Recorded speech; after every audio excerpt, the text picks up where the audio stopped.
India TV YouTube channel को subscribe करें और बेल आइकन दबाएं।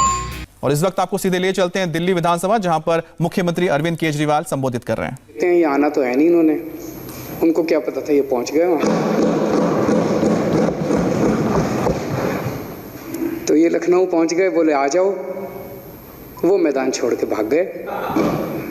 ना तो वो डिबेट में आए, ये पूरा दिन बेचारे बैठे रहे वहाँ पे, इनका इंतजार करते रहे। वो ना तो डिबेट के लिए आए, ना उनको स्कूल दिखाने आए। तो फिर जब कोई नहीं आया तो ये बोले चलो मैं ही दिखाता हूँ, जब इतनी दूर आया हूँ दिल्ली से हवाई जहाज का खर्चा करके लखनऊ आया हूँ। तो ये वहाँ पे स्कूल देखने पहुँच गए, तो इनको पुलिस ने गिरफ्तार कर लिया। बताओ भाई, ऐसा क्या करने जा रहे थे? स्कूल देख लेने देते, चलो खराब थे स्कूल, कोई बात नहीं, देख लेने देते।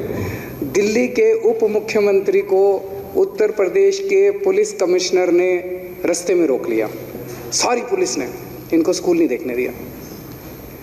तो उसके बाद बहुत थू-थू हुई उत्तर प्रदेश सरकार की। फिर हमें तो क्या दिखाने थे, मीडिया ने जा जाके इनके स्कूल दिखा दिए, पूरी दुनिया को दिखा दिए ये हैं इनके स्कूल। यहाँ तक कि उत्तर प्रदेश के मुख्यमंत्री अपने विधानसभा और अपना जिला, गोरखपुर जिले के है ना वो, गोरखपुर के स्कूलों की बुरी हालत दिखाई मीडिया वालों ने। तो तब उनको लगा यार ये स्कूल में तो जाना पड़ेगा। तो तब वो अब स्कूल में होके आए, स्कूल में गए, उन्होंने एक दो कक्षाओं में गए, बच्चों से बातचीत करने की कोशिश की। अध्यक्ष महोदय, पिछले 5 साल के 6 साल के अंदर दिल्ली में शिक्षा के क्षेत्र में जो काम हुआ है उसको एक क्रांति के रूप में देखा जा रहा है। अब गरीबों के बच्चों को भी अच्छी शिक्षा मिल रही है, गरीबों के बच्चे फर्राटे की अंग्रेजी बोल रहे हैं, गरीबों के बच्चे इंजीनियर बन रहे हैं, डॉक्टर बन रहे हैं। सरकारी स्कूलों के 98% नतीजे आ रहे हैं, सरकारी स्कूलों की शानदार बिल्डिंग बन रही हैं, स्विमिंग पूल बन रहे हैं। अब हमारे सरकारी स्कूलों के बच्चे अमीरों के बच्चों के साथ कंधे से कंधा मिला के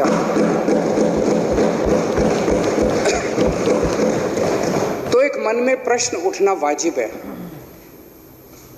पिछले 70 साल में इस देश के ऊपर 2 पार्टियों ने राज करा। जो काम दिल्ली में 5 साल में हो गया वो 70 साल में क्यों नहीं हुआ?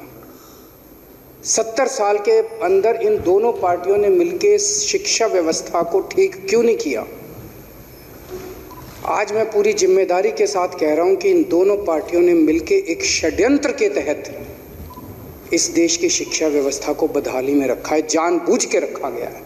इन्होंने जानबूझ के इस देश के लोगों को गरीब रखा और इस देश के बच्चों को अनपढ़ रखा, क्योंकि ये चाहते थे कि अगर ये बच्चे अनपढ़ रहेंगे तो ये बच्चे बेरोजगार रहेंगे, अगर ये बच्चे अनपढ़ रहेंगे तो ये बच्चे पिछड़े रहेंगे, अगर ये बच्चे अनपढ़ रहेंगे तो ये गरीब रहेंगे, ताकि अमीरों को अपनी फैक्ट्रियों के लिए और अपने घरों के लिए सस्ते में लेबर मिल सके, ताकि इन पॉलिटिकल पार्टियों को जब जब इनको पॉलिटिकल रैलियां करनी हो तो इनको भाड़े के अंदर लोग मिल सकें, ताकि इन पॉलिटिकल पार्टियों को सस्ते में अपने पॉलिटिकल कार्यकर्ता मिल सकें, जानबूझ के, ताकि इन पॉलिटिकल पार्टियों को अपना वोट बैंक मिल सके, इनसे प्रश्न पूछने वाला कोई ना हो, इनको अनपढ़ रखो, पूरे इस देश की जनता को अनपढ़ रखो, इनको गरीब रखो। जानबूझ के इस देश के लोगों को गरीब रखा गया, एक षड्यंत्र के तहत रखा गया, और ये पिछले 6 साल ने साबित कर दिया। पिछले 6 साल के अंदर दिल्ली की जनता ने जो शिक्षा व्यवस्था देखी है, पिछले 6 साल के अंदर दिल्ली के अंदर जो शिक्षा के क्षेत्र के अंदर क्रांति आई है, उसने इन दोनों पार्टियों की जड़ें हिला दी। अगर ये 6 साल के अंदर शिक्षा के क्षेत्र में जो विकास हुआ है, उसी की वजह से पिछले विधानसभा चुनाव के अंदर कांग्रेस की 0 सीट आई और अब जो उपचुनाव हुए उसमें बीजेपी की 0 सीट आई। अगर इस देश के लोगों को पढ़ा दिया तो पूरे देश के अंदर इन दोनों पार्टियों का यही हाल होगा। अगर लोग पढ़ गए, लोग अगर पढ़े लिखे हो गए, तो पूरे देश के अंदर ये बात फैलेगी। अध्यक्ष महोदय, पिछले 1 साल के अंदर जाहिर तौर पे पूरी दुनिया ने इस महामारी का सामना किया, कोरोना की महामारी का सामना किया, दिल्ली ने भी किया। बहुत कठिन समय था। इस कठिन समय के दौरान दिल्ली सरकार ने, दिल्ली के लोगों ने, सारी संस्थाओं ने, सारी सरकारों ने प्रधानमंत्री जी ने, गृह मंत्री जी ने, केंद्र सरकार ने, उन सब ने सहयोग किया।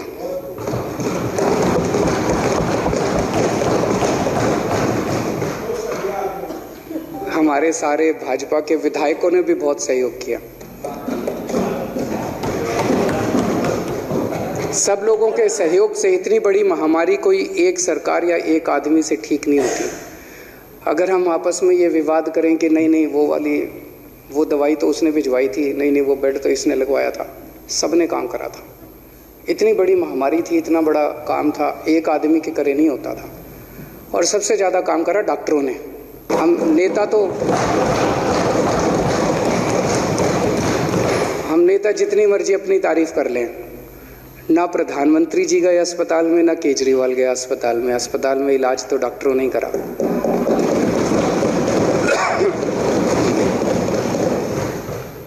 तो उन सभी का हम ये सदन पूरे दिल से इस दिल्ली के लोगों का और सभी डॉक्टरों का, नर्सों का, सभी का, जितने फ्रंटलाइन वर्कर्स थे, जितने हेल्थ केयर वर्कर्स थे, हम सबका शुक्रिया अदा करते हैं। नई पद्धतियाँ दिल्ली ने पूरी दुनिया को दी। प्लाज्मा थेरेपी दिल्ली ने पूरी दुनिया को दी। होम आइसोलेशन की पूरी पद्धति। नमस्ते, मैं हूं मीनाक्षी जोशी। वीडियो और खबरों से अपडेट रहने के लिए India TV YouTube channel subscribe करें, बेल आइकन दबाना ना भूलें। जुड़े रहें इंडिया टीवी के साथ।